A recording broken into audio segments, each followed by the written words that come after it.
today we're going to be looking at Mark 14 verses 26 through 52. And these verses do start with Jesus predicting Peter's denial. And I'm going to talk more about that in my next video when I talk about the actual denial. But I'm going to start by just touching on when Jesus was praying in the garden. And in this time, Jesus brought some of his most inner circle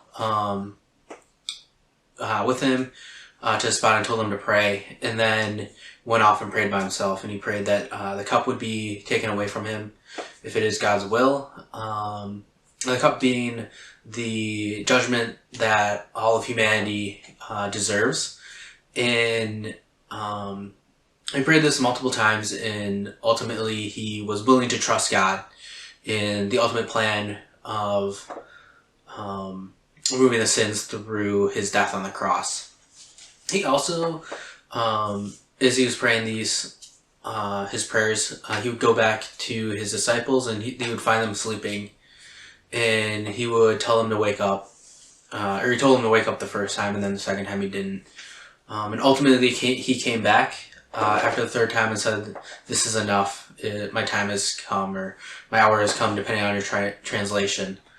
And in these, when he was saying that it is enough, that it may have been enough time for him to be praying and be processing that, or it may have been enough time that they had slept and they need to be awake now, or that even that his hour has come. Now, we move on from that to the actual scene where they are arresting him. And in the last video, I talked about Judas betraying him, and it's important that Judas came forward and said that he was willing to betray Jesus because he could easily pick out Jesus after spending 3 years with him. And it was dark in the garden, and so being dark, the other people who came to arrest Jesus could probably have not picked out Jesus very well because they didn't know him super well. But Judas did, and so he had arranged with them that the man that I greet as Rabbi and kiss is the one that you should arrest. And so he does that, and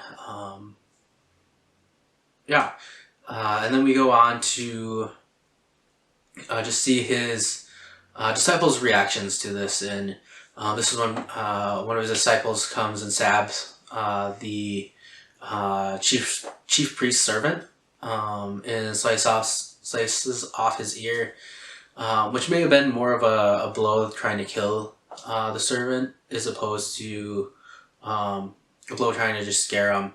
But the servant was able to dodge, and that's why only his ear got cut off. And then after that, his disciples scatter and run off into wherever they end up going. And so I'm going to talk more about Peter's denial and the actual process of Jesus being accused in my next video. So thanks for watching.